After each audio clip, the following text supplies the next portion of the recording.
And let's continue now with our Great Lakes coverage. We're going to take you to a session that's already in progress. Speaking right now is Roy Norton. He's the Consul General of the Canadian Consulate General in Detroit. From our Consulate General in Detroit, from the Consulate in Chicago, from the Embassy in Washington, and by officials from our headquarters in Ottawa, a measure, I think, the number of Canadian officials participating of Canada's commitment.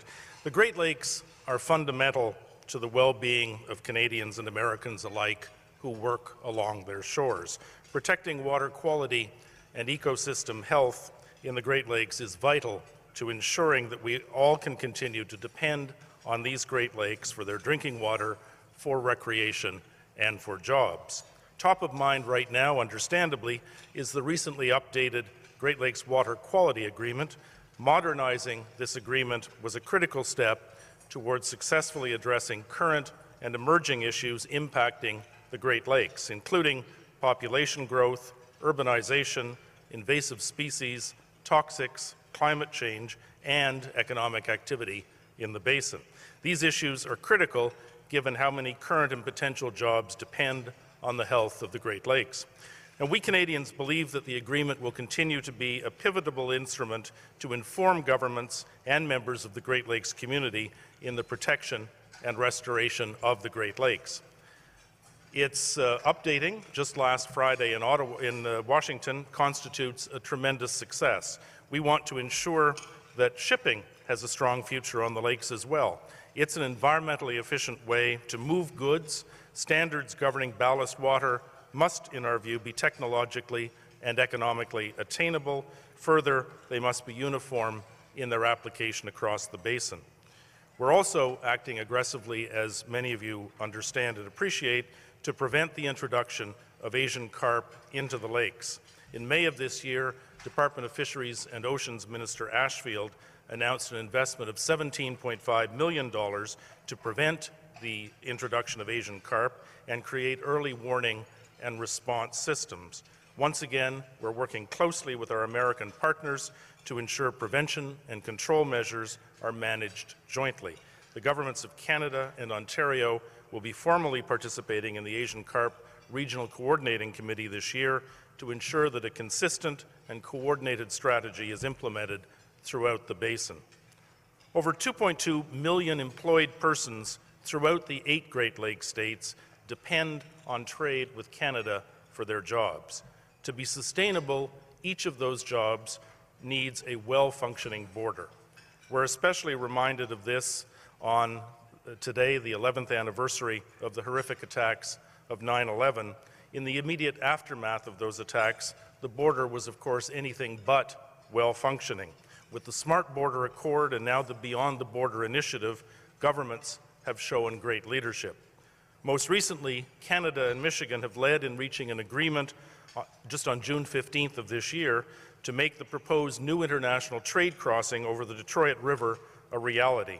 That project is Canada's #1 national infrastructure priority. We're grateful to everyone for their involvement with us in these important tasks, and we look forward to continuing to collaborate with you in the months and years ahead. Let me conclude by reiterating that the Government of Canada is fully committed to delivering a clean and healthy environment for all Canadians. Through the efforts of all of you here and our partners throughout the basin, we've made significant progress towards cleaning up the Great Lakes, but we all know that the job is not finished. That is, we need to keep working together, governments, community groups, researchers, and citizens to ensure that we sustain these Great Lakes for future generations. Thank you very much.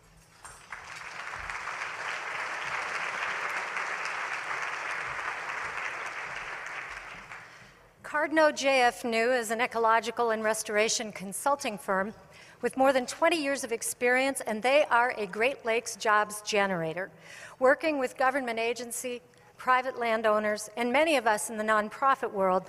They've been instrumental in pulling people together to compete for GLRI and other Great Lakes funds. They've prepared watershed management plans, restored wetlands and rivers, and done other countless projects in the Great Lakes region. The company was founded by a wetlands biologist with the state of Indiana, and since the 1980s has grown to a thriving firm of 180 people with offices throughout the Great Lakes Basin. Chris Kline is Senior Consultant, Federal Practice Leader for Cardno JF New. Prior to leading the Federal Practice Division, Chris was Regional Director of Cardno JF New's Central Region based in Northwest Indiana. As an integral part of JF New's services team, he directed a team of 25 scientists, restoration ecologists, and business specialists in projects throughout the Great Lakes. Chris is a proud father of 4, and he's raising them all to be terrific Great Lakes stewards. Please welcome Chris Kline.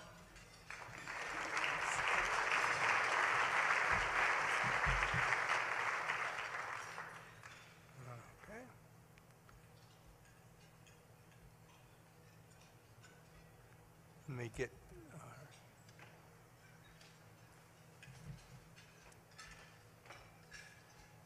slideshow going.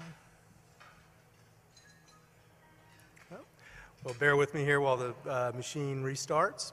But thank you. JF New is proud to be a sponsor of this conference this week. We are honored to be part of this and be part of this community.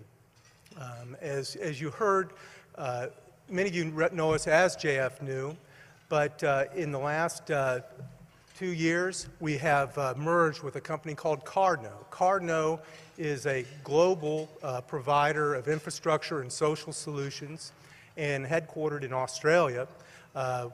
Now we've moved from a company of 150 people, scientists here in the Great Lakes area and 5 offices in Great Lakes, to really a company of more than 6,500 people across the globe.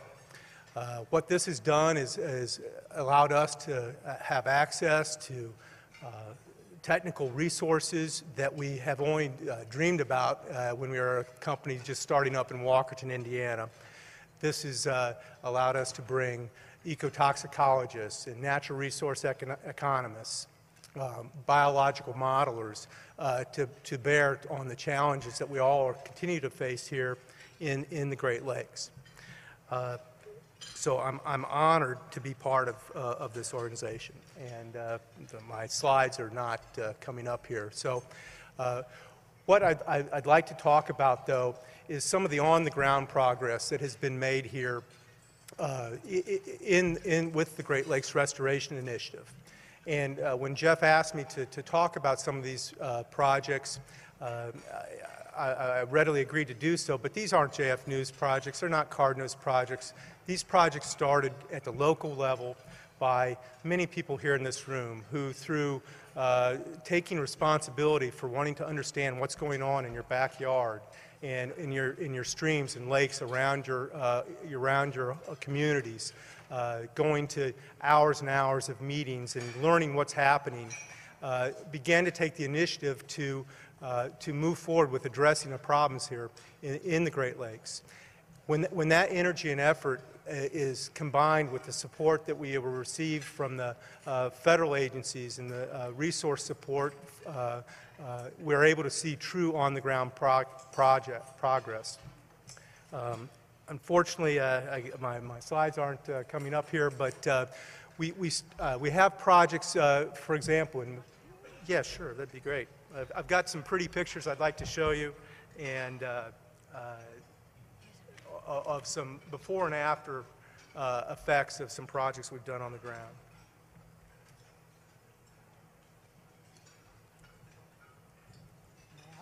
So, okay.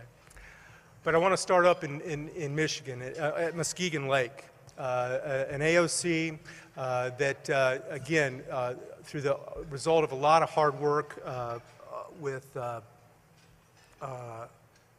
the folks in that community, we're able to see some true progress. The progress, as many of you know, with AOCs is measured in scientific terms. We're trying to evaluate and develop on-the-ground metrics that are related to scientific criteria that result in clean water.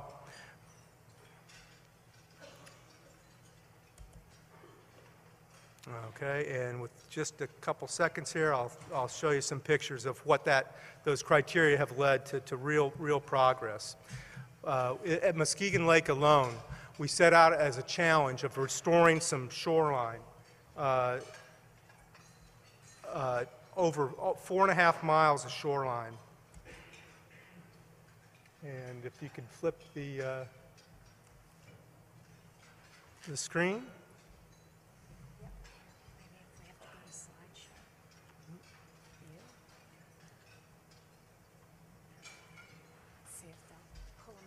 There we go. Hey, all right.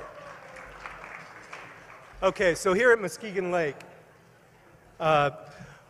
we had to restore 4.5 miles of hard shoreline. You see up there the riprap on the shoreline. I'm proud to say that of 24,000 feet of shoreline that is scheduled to be restored, we're at 19,000 feet to date. We had over 98 acres of emergent and upland habitat restoration. To date, we're at 38 acres of restoration there, almost a third of the way done. All this required removing fill and contaminants. 123 acres was our goal, and we're 57 acres of the way there. You can see here some of the on-the-ground projects, the success we've had in getting the native habitat established. Not all these projects are hundreds or thousands of feet long, and I want to emphasize the point that small steps can have big effects. This project was only 70 feet of shoreline restoration, but in a visible area, it can have a tremendous effect as people drive by or they understand that the people that are making this important project happen, it could also happen in your backyard. So we're very pleased with that. Another significant project here, this was over 2,300 feet of shoreline restored. Another project that has been funded through the Great Lakes program is certainly a phase 2, and this is going down to Indiana at the Indiana Dunes State Park. This is a daylighting project in a stream that was put inside a pipe back in the 1930s. And we performed a daylighting project with a number of partners. As you can see in this slide, there's a tremendous sediment loading from this encased stream, and as well as E. coli, which resulted in a lot of beach closures. What we did is restored this stream by removing the parking lot, restoring a meandering stream with a floodplain to allow the sunlight to do its thing and destroy the E. coli. You see here the results of that. A healthy stream and the resulting of beach closures have been reduced as a result of the E. coli loading. I would like to conclude, it wouldn't be fair to talk about restoration of the Great Lakes without talking about invasive plants. As many of you know, many of our wetlands and high natural areas have been overcome with invasives. It oftentimes takes a brute force strength. This is a marsh master. That's the piece of equipment, not the guy on the top. Sometimes requires very significant applications of herbicides to allow the native plants to get restored. More typically, though, we're working in high-quality natural areas, and I'll conclude here with Marquette Park.